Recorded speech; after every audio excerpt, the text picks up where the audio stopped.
नमस्कार विद्यार्थी मित्रांनो, मी खेमराज चामोर्शीकर तुमचं सर्वांचं टेक्स्टबुक सुपर कोचिंगमध्ये स्वागत करतोय. बघा, एक तुम्ही नेहमी ऐकत असणार की पीवायक्यू अनालिसिस करा, पीवायक्यू अनालिसिस करा, पीवायक्यू अनालिसिस करा. पण नेमकं ते करायचं कसं? आणि कदाचित कोणी हे पण नाही सांगणार की का करायचं आहे म्हणून. बरोबर ना? मग आपण कोणी सांगतच नाहीये आणि आपण जर नवीन नवीन आहोत तर आपल्याला असं वाटतं की पीवायक्यू अनालिसिस म्हणजेच काय, की कोणत्या भागावर किती पीवायक्यू विचारले तिथून तो इम्पॉर्टंट टॉपिक काढा आणि त्यावर जास्त अभ्यास करा आणि मग काय तर ते पीवायक्यू चांगले करा, 2-3 वेळा करा की ते काहीतरी रिपीट होते. मी तुम्हाला एक अगदी इथं क्लिअर करतो की रिपीट होणाऱ्या पीवायक्यूची संख्या म्हणजे 100 प्रश्न विचारले जात आहे ना, तर 1% पण नाहीये. एखाद जर झाला तर तो लक म्हणून समजा, एखाद जर झाला तर तो लक म्हणून समजा, पण चान्सेस फार कमी आहेत. होतात का? हो, होतात. पण एवढं आहे की जे रिपीट होणारे पीवायक्यू आहेत त्यावर पेपर कधीच क्लिअर होत नाही. एक तर स्पर्धा परीक्षा आहे, स्पर्धा परीक्षेमध्ये जो पुढे आहे तो जिंकला, त्याला बक्षीस मिळणार, त्याला मेडल मिळणार. बरोबर? मग पीवायक्यू जर रिपीट होत असेल तर तो सर्व जो सिरियस अभ्यास करून गेलेला आहे सर्वांनाच तो येतोय बरं का. मग त्यावर डिपेंडेंट राहून किंवा त्यावर म्हणजे तो तर चुकायला तर नाहीच पाहिजे रिपीट होतोय तर, पण त्यावर परीक्षा क्लिअर होणार नाहीये आणि त्याची संख्या पण फार कमी. मग नेमकं पीवायक्यू अनालिसिस काय आहे आणि ते कसं करायचं सर्व आपण या व्हिडिओमध्ये समजून घेऊ. मुद्दा क्लिअर झाला. पण त्याआधी मी सर्वांआधी एक अनाऊन्स करतोय की बघा, मी ना 14 ऑगस्टला रात्री 9 वाजता एक सेशन घेतोय. काय आहे यामध्ये? हा एक वर्कशॉप आहे. वर्कशॉपसाठी की मी प्रयत्न करतोय की युट्यूबला तुमच्या अशा व्हिडिओच्या माध्यमातून बरेच काही तुमचे डाऊट्स आहेत ते क्लिअर करायचे. तरी पण बऱ्याचदा होतं काय की काही प्रत्येकाची कंडिशन वेगळी असते आणि म्हणून त्यांचे डाऊट थोडे वेगळे असतात. म्हणून मी काय केलं, एक व्हॉट्सअप ग्रुप तयार केला. या व्हॉट्सअप ग्रुपवर तुमचे जे डाऊट्स आहेत ते टाका. जे काही कॉमन डाऊट्स असतील ते मी एकत्र ऍड्रेस करणार, त्यामुळे आपल्याला वेळ बराच वाचवता येईल. आणि मग जे आपण जे गुगल मीटद्वारे जे भेटणार आहोत ना, ज्यावेळेस मी ऍड्रेस करणार तुमचे सर्व डाऊट, तर त्यावेळेस तुम्हाला डायरेक्ट माईक ऑन करून तुमचे डाऊट्स आहेत ते विचारता येईल. बरोबर? तर हा व्हॉट्सअप ग्रुप नक्की जॉईन करून ठेवा. त्यासाठी काय करायचं आहे रे? हा बघा, इथं QR कोड दिलेला आहे, याला स्कॅन करा आणि जॉईन करता येईल. नाही तर मग मला मेसेज टाका की मला वर्कशॉप जॉईन करायचा आहे, तर मला वर्कशॉपचा ग्रुप आहे ना तो जॉईन करा. मग हा माझा नंबर आहे, त्यावर मेसेज केला तरी पण चालेल. All clear? चला मी पुढे जातो आणि जो आपला आजचा मुद्दा आहे ना तो आपण डिस्कस करू. बघा काय आहे. नंबर ऑलरेडी सांगितला. व्हॉट्सअप चॅनल, टेलिग्राम चॅनल नक्की जॉईन करून ठेवा. तिथं पण रेग्युलर अपडेट्स आहेत, करंट अफेअर्स, नोटिफिकेशन सर्व मिळतं. व्हॉट्सअप चॅनल जॉईन करायचं, त्यासाठी माझ्याच नंबरला मेसेज करायचे.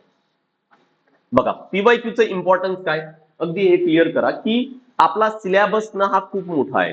एवढा मोठा आहे की एका वर्षात अभ्यास होण्यासारखा नाहीये, पण एका वर्षात पोस्ट निघण्यासारखा आहे बरं का. एका वर्षात अभ्यास होण्यासारखा नाहीये, पण एका वर्षात पोस्ट निघण्यासारखा आहे. का? कारण त्या ठिकाणी तुम्हाला स्ट्रॅटेजीची गरज पडते. मग स्ट्रॅटेजीची गरज पडते तर स्ट्रॅटेजी कुठून मिळणार आहे? ते सर्व मिळणार आहे पीवायक्यू वरून. कारण मी काय म्हटलं तुम्हाला, एक क्लिअर करा की कट ऑफ किती लागतोय. 100 पैकी 50 ते 60 या रेंज मध्ये जनरली कट ऑफ असतो. मग तो राज्यसेवा असू द्या किंवा कंबाईन असू द्या, 50 ते 60. मग आपल्याला एवढेच मार्क घ्यायचे, हे नाही घ्यायचे. आपल्याला 50 ते 60 याचीच तयारी करायची आहे. याची तयारी जर तुम्ही प्रॉपर करू शकलेत तर समजा की झालं. तुम्ही जर 100 मार्कांचा जर अभ्यास करतो म्हटलं तर तुम्हाला तेवढा अभ्यास कंप्लीट करायला 4-5 वर्ष लागतील आणि बरेच विद्यार्थी तेच करतात. आणि म्हणून काय करणार आपण, आपल्याला कट ऑफला फोकस करायचे. आपल्याला कट ऑफला फोकस करायचे. मग हा असा कोणता घटक आहे जो वारंवार विचारला जातो, तो कुठून मिळणार? तो आयोग आणि त्यांच्या सिलेबस मध्ये नाही दिलाय की यावर आम्ही जास्त विचारून यावर कमी विचारू, नाही. मग तो कुठून मिळणार? ते मिळणार आपल्याला पीवायक्यू वरून. आले का लक्षात?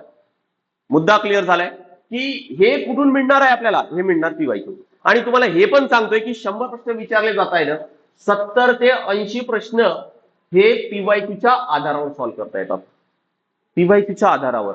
अरे मग मी सांगतोय की 70 ते 80 कमी, 50 ते 60 त्याचा कमीच आहे ना, सहज होईल. म्हणून पीवायक्यू इम्पॉर्टंट आहे. आता दुसरा मुद्दा लक्षात ठेवा की बऱ्याचदा काय होतं, मी प्रत्येक पेपर झाल्यानंतर हा एक व्हिडिओ बनवतो की नेमका त्या वर्षी प्रश्न कुठून विचारले. मग तुम्ही स्वतः सोर्स आहे ते कम्पेअर करू शकता. जसं मी तुम्हाला सायन्स साठी सांगतो की सायन्सचे मॅक्झिमम प्रश्न स्टेट बोर्ड मधून आहेत म्हणून, मग तो करा ना. आपण काय करतो, मार्केटमधून जाऊन घेऊन येतो. कोणीतरी सांगितला, माझा दादा, ताई, भाऊ कोणतरी आहे, त्यांनी सांगितलं, ज्यांनी एकही पूर्व परीक्षा क्लिअर केलेली नाही, की या विषयासाठी हे पुस्तक अभ्यास कर म्हणून. आपण खरंच त्यामध्ये कधी चेक करतोय का? की त्या वर्षी जे एडिशन होतं त्या वर्षी किती प्रश्न विचारले ते तुम्ही सॉल्व्ह झाले, त्या पेपरच्या नंतर जो एडिशन झाले ते नाही म्हणतोय मी. हे मी तुम्हाला बऱ्याचदा सांगितलंय पुस्तकाचं एडिशन काय येतं म्हणून. हा, मग अशा वेळेस आपल्याला काय माहित होणार, आपल्याला माहित होणार की कोणता एखाद्या विषयासाठी योग्य सोर्स आहे. आणि तुम्हाला हे स्वतः ठरवता येईल, तुम्हाला स्वतः ठरवता येईल, पण त्यासाठी पीवायची माहिती असायला पाहिजे. जर मी म्हणतोय की एखादी घटक हा अभ्यास करा तर त्याला सर्वच अभ्यास करायचा असं नाही, त्यात तुम्हाला प्रायोरिटी ठरवता आली पाहिजे. सोपं सांगतो बघा, एक एक्झाम्पल देतो. केमिस्ट्रीमध्ये मेटल नॉन मेटल टॉपिक आहे. मेटल नॉन मेटल हा टॉपिक आहे, ठीक आहे. या टॉपिक मध्ये मागच्या 7-8 वर्षामध्ये फक्त 2च प्रकारचे प्रश्न विचारलेत. एक आहे अॅलॉय आणि दुसरा आहे ओर. आपण काय करतो, आपण करणार की मेटल नॉन मेटल मध्ये काय काय फरक आहे, बरोबर. मग त्यामध्ये ढेर सारी पॉइंट्स आहेत. मग नेमका मेटल हा कसा वेगळा केला जातो खनिजांपासून, त्याची पूर्ण प्रोसेस करणार, कोणकोणत्या वेगवेगळ्या पद्धती आहेत ते करणार. अरे काही गरज तरी आहे का. मी हे म्हणतोय की करू नका, हे करत मी म्हणतच नाही. पण जर पीवाय गुण आपल्या लक्षात येते की हा सर्वात इम्पॉर्टंट भाग आहे, तर मग हा आधी करा, उरलेला भाग नंतर करा. म्हणजे आपल्याला काय तर पीवायक्यू वरूनच ठरवता येतं की प्रायोरिटी काय आहे. कारण काय, एका वर्षात होणारा सिलेबस नाहीये. मग एका वर्षात अभ्यास कसा करायचा, तर प्रायोरिटी ठरवावं लागेल. मला या वर्षी नेमका हा भाग जो हायएस्ट प्रायोरिटीचा भाग आहे, जो 70 ते 80% भाग आहे, हा कव्हर करायचाच आहे यावर्षी. मुद्दा लक्षात आलाय का. हे कुठून तुम्हाला मिळेल, पीवायक्यू मिळेल. म्हणजे तुम्हाला सोर्स पण मिळत आहे, तुम्हाला एक प्रॉपर मार्ग पण मिळतो की अभ्यास काय काय, तुम्हाला प्रायोरिटी ठरवता येत आहे. तुमच्या हे लक्षात येते की क्वेश्चन्स नेमके कसे विचारले जात आहेत. जसं या टॉपिकवर म्हटलं ना, अॅलॉयची लिस्ट पाठ करा, ओरची लिस्ट पाठ करा. मी टेलिग्राम चॅनलला ऑलरेडी शेअर केलंय, जाऊन सर्च करा, तुम्हाला दोन्ही पीडीएफ मिळेल. त्या टॉपिक मध्ये काहीच करायची गरज नाही आहे. मुद्दा लक्षात आलाय. मग काय की प्रश्न नेमके कसे विचारले जातात ते समजून येतं. जसं पहिला फिजिक्स मध्ये टॉपिक आहे युनिट अँड मेजरमेंट. काय प्रश्न विचारले जनरली, एका बाजूला भौतिक राशी, दुसऱ्या बाजूला त्यांची एकक लावारी जोड्या. मग काय करायचं, मग नोट्स तयार करताना अशीच नोट्स तयार करायचे ना. भौतिक राशींची लिस्ट तयार करा, त्यांची एकक लिस्ट तयार करा. ते पण पीडीएफ दिलेलं आहे मी हे नोट्स कसे तयार करतोय की एक टॉपिक अभ्यास करायचा आणि त्याचे बुलेट फॉर्म मध्ये नोट्स तयार करायचे. ते नोट्स मी तुम्हाला देतोय का नाही, मी तुम्हाला प्रॉपर एक्झाम ओरिएंटेड देतोय. कुठं मिळणार आहे बरं. हे मी का तयार करू शकतोय, कारण माझं वारंवार मी पीवायक्यू सॉल्व्ह केलेत, कारण मला माहित आहे की प्रश्न नेमके कसे विचारले जात आहेत म्हणून, बरोबर. कधी कधी आपल्याला ऑप्शन कसे फ्रेम केलेत, कधी गोंधळ करतात ऑप्शन. एक आयोगाचा ना हे प्रश्न मला वाटतं की एक सापेक्ष घनता, ज्याला रिलेटिव्ह डेन्सिटी म्हणतात ना, तो प्रश्न आयोगाने विचारला होता. आता रिलेटिव्ह डेन्सिटी म्हणजेच काय, एखाद्या त्या पदार्थाची घनता, पदार्थाची डेन्सिटी भागाकारामध्ये पाण्याची घनता किंवा पाण्याची डेन्सिटी असा फॉर्म्युला असतो. याचा युनिट काय रे, केजी पर मीटर क्यूब. याचा युनिट काय रे, केजी पर मीटर क्यूब. आता दोन्ही जर कॅन्सल केलं तर लक्षात ठेवा रिलेटिव्ह डेन्सिटीला कोणताही युनिट राहत नाही. आयोगाने ऑप्शन मध्ये काय दिलं, एकामध्ये हा असा, म्हणजे आता तो एक्झॅक्ट आन्सर नाही माहित, पण एक ऑप्शन आयोगाने असा दिला, केजी पर मीटर क्यूब हा पहिला ऑप्शन. दुसरा ऑप्शन हा असा दिला. आणि मी तुम्हाला खात्रीने सांगतोय की मॅक्झिमम विद्यार्थ्यांनी हा मार्क आलेला. जो चुकीचा आहे ना तो आयोग पहिला देतो, जो बरोबर आहे तो दुसरा, तिसरा किंवा चौथा देईल. मग आपल्याला हे लक्षात येते की आयोग कसा गेम खेळतोय. आपल्याला लक्षात येते की जरी कितीही आपण शुअर असणार की पहिला पर्याय बरोबर आहे म्हणून, तरी पण सर्व पर्याय वाचायचे आहेत हे आपल्याला लक्षात येतं ज्यावेळेस आपण सर्व ऑप्शन्स पाहतो. मुद्दा लक्षात आला. इथूनच आपल्याला लक्षात येतं की आपलं कुठं चुका होऊ शकतो, म्हणून पीवायक्यू सॉल्व्ह करायचे, म्हणून पीवायक्यू सॉल्व्ह. इथूनच लक्षात येतं की कधी कधी ऑप्शन्स कन्फ्युजिंग असतात, त्यामुळे तो प्रश्न इझी आहे की टफ आहे हे लक्षात येतं. मुद्दा क्लिअर झालाय. नेक्स्ट काय की जसं मी तुम्हाला म्हटलं की मेटल नॉन मेटल मध्ये काय करायचं रे, बस 2 लिस्ट करा, विषय मोकळा करा. आता सर्वच टॉपिक काय एवढे सोपी आहे का. कोणी म्हणतात की नाही लेवल वाढत आहे, डेप्थ वाढते. अरे पण सर्वांचीच नाही वाढत आहे ना, सर्वांची वाढते का नाही. जर कोणी म्हटलं केमिकल बॉन्डिंगचा प्रश्न, अरे त्याची डेप्थ खूप जास्त आहे. जर तुम्हाला तो खूप कॉम्प्लिकेटेड वाटते, त्यातले फॅक्च्युअल डेटा पाठ करा, बस त्यावरच जास्तीत जास्त प्रश्न आहे. ऍटॉमिक स्ट्रक्चर खूप सर्वात जास्त प्रश्न केमिस्ट्रीमध्ये, तो भाग करा, तो कॉन्सेप्च्युअल आहे. मग कोणत्या भागाला खूप डेप्थ पर्यंत अभ्यास करायचे, कोणाला नाही करायचं आहे, हे कुठून कळेल, हे कळेल पीवायक्यू वरून. म्हणजे प्रत्येक टॉपिकची डेप्थ आणि प्रत्येक टॉपिक मध्ये नेमका ट्रेंड कसा चेंज होतो ते लक्षात येतं. जसा आधी बघा बॉटनीवर भरपूर प्रश्न आहेत, दरवर्षी प्रश्न असतातच. बॉटनी ज्याला आपण वनस्पतीशास्त्र म्हणतो, वनस्पती शास्त्रांवर आधी प्रश्न काय विचारले जात होते की वनस्पतीला कोणकोणते पोषक घटक आहेत, त्याचे कार्य काय, हे प्रश्न विचारले जात होते. आता आयोग काय करतोय माहित आहे, मागच्या काही 2-3 वर्षापासून 4-5 वर्षापासून आयोगाने त्या पोषणाच्या पुढे जाऊन खतांवर प्रश्न विचारले, फर्टिलायझर्सवर प्रश्न विचारले, कारण फर्टिलायझर्स मधून पण पोषणच मिळतात ना, मग आता त्यावर प्रश्न विचारले. म्हणजे इथून 4-5 वर्षाआधी मी कधी फर्टिलायझरचा डिटेल अभ्यास केलेला नव्हता आणि कधी शिकवत पण नव्हतो, पण आता शिकवतोय. म्हणजे माझ्या काय लक्षात आलं, माझ्या लक्षात आलं ते. आणि बऱ्याचदा तुम्हाला हे पण सांगतोय की काय होतं की सर्व अभ्यास तर आपल्याला करणं शक्य नाहीये. मग अशा वेळेस काय होतं की कोणत्या तरी एखाद्या वर्षी, समजा की आता 2026 मध्ये पेपर झाला, थोडासा टफ आलेला होता, बरेचसे टॉपिक नवीन पाहायला मिळाले. आता ते जर मी टॉपिक जर ऍड केलेत आणि पुढच्या बॅच मध्ये शिकवले ना, हाय चान्स आहेत की त्याच्या पुढच्या वर्षी म्हणजे 27 मध्ये त्यावर काही ना काही प्रश्न येईल म्हणून. आणि हे बऱ्याचदा झाले माझ्यासोबत. जसं बर्नॉलिस प्रिन्सिपल, मला वाटतं 23 मध्ये काहीतरी विचारलं, 24 मध्ये परत प्रश्न, मी जो शिकवलं त्याच भागातून, काही बाहेरचं नाही, काही बाहेरचं नाही विचारले. असे बरेच प्रश्न आहेत. मुद्दा क्लिअर झालाय. त्यामुळे हे सर्व इम्पॉर्टन्स आहेत पीवायक्यूचे. बरोबर. नेक्स्ट प्रश्न हा आहे की कसा आता याला अनालिसिस करायचं. बघा, पीवायक्यू काय अनालिसिस करायचं, कारण आपल्याला ना एक अगदी माइंड मध्ये क्लिअर करा की आपल्याला सर्व अभ्यास या वर्षी नाही करायचंय. मला जर तुमचं हे अगदी क्लिअर असेल की मला प्रायोरिटी ठरवायची आहे, कोणता आधी करायचे, कोणतं नंतर करायचे, कोणता सर्वात जास्त इम्पॉर्टंट आहे तो माझा आधी व्हायलाच पाहिजे, कारण सर्व करतो म्हटलं तर वर्ष कमी पडतंय, तर मला तो भाग वेगळा काढण्यासाठी म्हणून मला पीवायक्यू अनालिसिस, हे तुमचं अगदी क्लिअर करा. राईट. म्हणजे पीवायक्यू अनालिसिस का करायचं आहे, तर हे लक्षात ठेवा की जो सर्वात, ज्याला आपण म्हणतो की जनरली हॉट टॉपिक्स म्हणतो ना, ते काढण्यासाठी.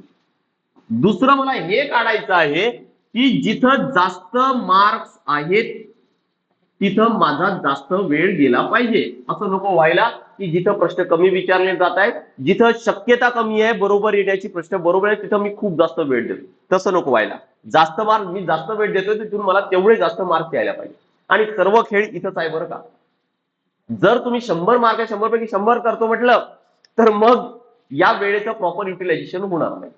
राईट. हे जर मुद्दे तुमचे क्लिअर असेल तर काय करायचं, सर्वात आधी हा अनालिसिस करा की सब्जेक्ट वाईज किती प्रश्न विचारले जात आहेत. जसं सायन्सवर पूर्व परीक्षेमध्ये 20 प्रश्न विचारले जातात, तो सब्जेक्ट वाईज अनालिसिस करा. मागच्या 7-8 वर्षाचं कॉलम टेबल आहे ते तयार करून रेडी करा. ते झाल्यानंतर प्रत्येक सब्जेक्टमध्ये मग मी काय करणार, मला माहिती आहे की 20 प्रश्न विचारले जातात. आता या 20 प्रश्नामध्ये म्हणजे आता कधी झाला, 2026 चा पेपर झाला, 2025 चा थोडं उलट लिहायचं, सरळ नको उलट लिहा. 2024 आहे, 2023 आहे, असे कमीत कमी 7-8 वर्षाचं करा, किंवा कमी 5 वर्षात तरी केलं तरी पण चालेल. मग यामध्ये काय करायचंय, यामध्ये टॉपिकची लिस्ट तयार करून घ्या. टॉपिकची लिस्ट तयार करा. जसं बायोलॉजी जर म्हटलं तर सेल आहे, त्यानंतर बायोलॉजिकल क्लासिफिकेशन आहे, रेस्पिरेटरी सिस्टम आहे, ब्लड सर्क्युलेटरी सिस्टम आहे, डायजेस्टिव्ह सिस्टम आहे, है ना. या प्रत्येकावर दरवर्षी किती प्रश्न विचारलेत यांचे आकडे इथे टाका. तुमच्या समोर सर्व पिक्चर क्लिअर झाला. तुमच्या लक्षात येईल की बायोलॉजिकल क्लासिफिकेशन दरवर्षी 3 ते 4 प्रश्न, दरवर्षी 3 ते 4, दरवर्षी 3 ते 4. मग ते प्रश्न जर पाहिले मी तर कसे प्रश्न आहेत रे, काय 3 ते 4 प्रश्न विचारतात. अरे 20 पैकी 3 ते 4 प्रश्न एकाच टॉपिकवर, कधी कधी 5-5ही प्रश्न आहेत. मग प्रश्न हा आहे की ते प्रश्न जर मी पाहिलेत तर खरंच सॉल्व्ह होतात का. तुमच्या लक्षात येईल की अरे हे काही प्रश्न असे आहेत ना या 3 ते 4 मध्ये की मी अभ्यास तर केलाय तरी पण सॉल्व्ह होत नाहीये. नेमके ते आयोग कुठून विचारता याची गॅरंटी नाहीये. ज्याला मी जनरली अनसर्टेन भाग म्हणतो, अनिश्चित भाग म्हणतो, जो पाठांतराचा भाग आहे. खूप साऱ्या प्राण्यांचे वेगवेगळे नाव वगैरे विचारतात, त्यांचं वर्गीकरण विचारतात, आणि त्यात जर तुम्ही बघा परत तेच की जास्त वेळ जास्त मार्क, कमी वेळ कमी मार्क, हा गणित क्लिअर असायला पाहिजे. मग अशा वेळेस जर तुम्ही जास्त जर वेळ देत आहे, वेळ देऊन माहिती आहे प्रश्न विचारतात, वेळ देत आहे पण त्यात मार्क्सच मिळत नाही, काही अर्थ आहे का. मग हा पण काय कॅल्क्युलेशन असायला पाहिजे. मग हे सर्व तुमचे या चार्ट मध्ये रेडीमेड असायला पाहिजे. म्हणजे यामध्ये आपण काय केलं, सब्जेक्ट वाईज केल्यानंतर यामध्ये आपण केले आता टॉपिक वाईज.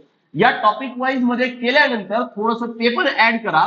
शक्यतो जर सेल टॉपिक आहे इथे ब्रॅकेट मध्ये लिहून ठेवा, किंवा बायोलॉजिकल क्लासिफिकेशन ब्रॅकेट मध्ये लिहा की यामध्ये काही अनसर्टेन भाग आहे. शुअर सॉल्व्ह होतं त्याची गॅरंटी नाही. जर तुम्ही अनालिसिस केल्यानंतर जर इथं टॉपिक आला कोणता, केमिस्ट्रीचा, मेटल नॉन मेटल, धातू अधातू, तर इथं ब्रॅकेटमध्ये लिहून ठेवा की अलॉय आणि ओर्सवर सर्व प्रश्न आहेत म्हणून. लिहून ठेवा, हे लिहून ठेवा. इथून काय लक्षात येईल, प्रत्येक टॉपिकचा हाय अनालिसिस तुम्ही लिहून ठेवा. कधी लक्षात येणार, हे पीवायक्यू पाहिल्यानंतर. मग लिहून ठेवल्यानंतर तुमच्या लक्षात येईल की प्रत्येक टॉपिक किती अभ्यास करायचा. सेल टॉपिक मध्ये हा 10व्या वर्गापर्यंत अभ्यास करून चालताय का, की इथं 11-12 वर्गाचा पण अभ्यास करण्याची गरज आहे, तो भाग अभ्यास करा. लक्षात. जसा रेस्पिरेटरी सिस्टम, इथं ब्लड सर्क्युलेट सिस्टम ठीक आहे की 10व्या वर्गाला चालेल, पण रेस्पिरेटरी सिस्टम इथं तुम्हाला 11-12 वर्गाचा भाग अभ्यास करायचा आहे. म्हणजे प्रत्येक टॉपिकचं तुमचं अनालिसिस पण क्लिअर होत आहे बघा. काही वेळ लागताय का, आले का लक्षात. तर या पद्धतीने अनालिसिस करा. यामध्ये हा टेबल आहे ना, तो तयार करा. मुद्दा क्लिअर झालाय. आता ज्या वर्षी म्हणजे मी पहिले काय केलं, मी 2 अटेम्प्ट दिलेत. लक्षात आलं की अरे नाही होत आहे, कुठं चुका होत आहे. मग मी पीवायक्यू वरच भिडलो खूप. मग माझ्या लक्षात आलं, मी काय केलं की आधी ठरवलं की नाही, जे इम्पॉर्टंट आहे तेच करायचे.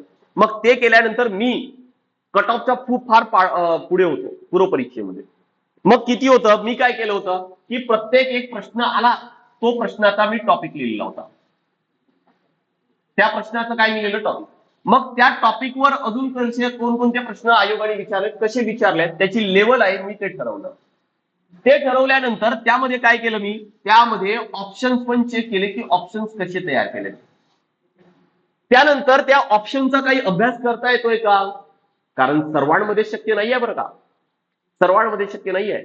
जसं मी म्हटलं की या मोबाईलमध्ये कोणते इलेक्ट्रोमॅग्नेटिक वेव्ह वापरतात, तर इलेक्ट्रोमॅग्नेटिक वेव्हचे प्रकार दिलेले आहेत. मग 4 प्रकार आहेत. समजा की एक्सरे आहे, रेडिओ वेव्ह आहे, मायक्रोवेव्ह आहे आणि लाईट आहे. आता यापैकी एक आन्सर असेल, पण बाकीचे 3 अभ्यास करण्याची गरज आहे. कारण जर आपल्याला त्या एकाचा वापर कुठं होतो हे जर विचारला, तर इतर तिघांचा वापर कुठं होतो हा पण विचारला जाऊ शकतो. बरोबर आहे. मग त्या पर्यायामध्ये, त्या प्रश्नामध्ये मला ऑप्शन अनालिसिस करणे गरजेचं आहे, ऑब्वियस आहे. पण जर मी जसा मागचा प्रश्न सांगितला तुम्हाला की ज्यामध्ये आन्सर काय दिले 6.1 kg पर मीटर क्यूब, दुसरा दिले 6.1, दुसरा दिले 1.6, दुसरा त्यानंतर दिले 2.6. मला सांगा की यामध्ये अनालिसिस करण्यासाठी युनिट आहे की नाही, पाहिजे की नाही, ठेवायचं की नाही, असतो की नाही, तो अभ्यास करणं गरजेचं आहे. मला सांगा की या बाकीच्या ऑप्शनची काही अभ्यास करण्याची गरज तरी आहे का, नाहीये. त्यामुळे काही पर्यायामध्ये तुम्हाला ऑप्शनचा अनालिसिस करावं लागेल की ऑप्शन्स काय दिलेले आहेत. काही प्रश्नांमध्ये, सर्व प्रश्नांमध्ये नाही जमत हे, आणि ते पण करा, तुम्हाला तिथून फार चांगली मदत होईल. आणि असं करत करत करत मी एक टॉपिक क्लिअर केला. मी त्या वर्षी, ज्या वर्षी माझी परीक्षा क्लिअर झाली, युपीएससी सीएपीएफ 2019चा मी इंटरव्ह्यू दिला, तर तो लक्षात ठेवा की मी जो ऑब्जेक्टिव्ह पेपर होता तिथं मी कट ऑफ पेक्षा फार पुढे होतो, फार पुढे होतो. आणि पेपर झाल्याबरोबर मी कॉन्फिडंट होतो की नाही, माझा क्लिअर होतोच आहे म्हणून, एनी हाऊ होतच आहे. म्हणजे जनरली काय करतो आपण, पेपरमध्ये राऊंड वापरतो ना ऑब्जेक्टिव्ह पेपरमध्ये, तर पहिला राऊंड केल्याबरोबर मी शुअर होतो की नाही, माझे तर एवढे प्रश्न बरोबर येतात म्हणून. 100चा जवळपास त्यावेळेस कट ऑफ लागायचा आणि मी 60 प्रश्न हे, प्रत्येक प्रश्नाला 2-2 मार्क, 60 प्रश्न हे एक्झॅक्ट सॉल्व्ह केले होते, बरोबर सॉल्व्ह केले होते, शुअर होतोच मी. मला अजूनही ते आकडे आठवतात. मग मी फक्त 2-3 प्रश्न एक्स्ट्रा रिस्क घेऊन मार्क केले होते, बस झालं. आले का लक्षात. त्यामुळे पीवायक्यूचं अनालिसिस तुम्हाला खूप जास्त मदत करेल. All clear. आय होप की हे सर्व तुमचं आता क्लिअर झालं असणार की नेमकं की पीवायक्यूचं अनालिसिस काय आहे, का करायचं आहे आणि नेमकं कसं करायचंय. राईट. प्रयत्न करा, थोडी मेहनत करावी लागेल. एकदा काय तुम्ही या रुटीन मध्ये फिक्स झाले ना, मग तुम्हाला कशाची गरज पडणार नाही. All clear. चला, बाकी लक्षात ठेवा की 14 ऑगस्ट रात्री 9 वाजता आपला वर्कशॉप आहे. काय करायचं आहे तुम्हाला, युट्यूब द्वारे मी तर तुम्हाला गाईड करतोय. तरी पण काही डाऊट असेल तर मग आपण गुगल मीट द्वारे सर्व तुमचे डाऊट 1 to 1 सॉल्व्ह करू. माईक ऑन करायचे, विचारायचे. पण काही कॉमन डाऊट कलेक्ट करण्यासाठी मी व्हॉट्सअप ग्रुप तयार केलाय. त्यासाठी हा QR कोड दिलेला आहे, तो जॉईन करा. हा QR कोड दिलेला आहे, त्याला स्कॅन करून जॉईन करा. ठीक आहे. आणि त्या व्हॉट्सअप ग्रुपमध्ये तुमचे डाऊट्स आहेत ते शेअर करता येईल. अदरवाईज नाही तर मग मला मेसेज करा, मी तुम्हाला यावर शेअर करतो, लिंक. त्या लिंकवर क्लिक करून पण तुम्हाला तो व्हॉट्सअप ग्रुप आहे तो जॉईन करता येईल. यासोबतच हे लक्षात ठेवा की आता या वर्षीची सर्वात मोठी ऑफर फेसबुकद्वारे आलेली आहे. सर्व बॅचेसवर 2027च्या सर्व बॅचेस, मग ती राज्यसेवा असू द्या किंवा कंबाईन असू द्या, सर्व बॅचेसवर भरपूर डिस्काउंट आहे. त्यामुळे उशीर करू नका. राईट. कारण आता जी वेळ आहे इथून जर उशीर जर झालं तर होणार काय, एक तर जो आता टाइम आहे ना यापेक्षा जर कमी झालं तर मग अभ्यास करणं म्हणजे पूर्व आणि मुख्यचा पण सोबत अभ्यास करणं थोडंसं कठीण होऊन जाईल. खूप साऱ्या गोष्टी पाहिल्या होतील आणि खूप जास्त मेहनत करावी लागेल. आता योग्य टाइम आहे, आता प्रॉपर तुमचा अभ्यास होईल. आली लक्षात. आणि सोबत काय तर ऑफर पण आहे. एवढ्या मोठ्या डिस्काउंटसाठी मग आपल्याला कदाचित वर्ष जाऊ द्या लागेल तुम्हाला. हा राईट, एवढी मोठी ऑफर आहे. राज्यसेवाची बॅच पण कंबाईनची बॅच पण दोन्ही सोबत करताय, अजून भरपूर डिस्काउंट मिळेल. कसं जॉईन करता येईल तर हे बघा, माझा नंबर इथं आहे, या नंबरला डायरेक्ट कॉल करा किंवा मेसेज करा. मी तुम्हाला गाईड करतो आणि डायरेक्ट आपण कॉलवर ऍडमिशन करू. त्यामुळे कोणते ऑनलाईन फ्रॉड वगैरे ह्या त्या गोष्टी होण्याची शक्यता नाहीये. राज्यसेवाच्या बॅच मध्ये हे लक्षात ठेवा की आपण लाईफ टाईम साठी बॅच देतोय. आपल्या सर्व बॅचेस लाईव्ह प्लस रेकॉर्डेड असतात. रेकॉर्डेडवर कोणतेही बंधन नाही, तुम्हाला वाटेल तेवढ्या वेळेस बघता येतात. दुसरं आहे, राज्यसेवाची बॅच तुम्हाला लाईफ टाईम साठी मिळते. मेंटॉरशिप मिळत आहे, 18 बुक्स मिळत आहेत, प्रिलिम मेन्स इंटरव्ह्यू सर्व तिन्ही टप्प्यांचा प्रॉपर अभ्यास होईल. एनसीआरटी फाउंडेशन तुम्हाला ते पण मिळत आहे. तसंच कंबाईन बॅच मध्ये पण सर्व टेस्ट सिरीज आहे, प्री आणि मेनची पूर्ण तयारी आहे, करंट अफेअर्स आहे, सर्व मिळेल. All clear. त्यामुळे बॅच जॉईन करायचे ही सर्वात योग्य वेळ आहे. All clear. चला नेक्स्ट सेशनला भेटू आपण. This is all from my side. Thank you very much.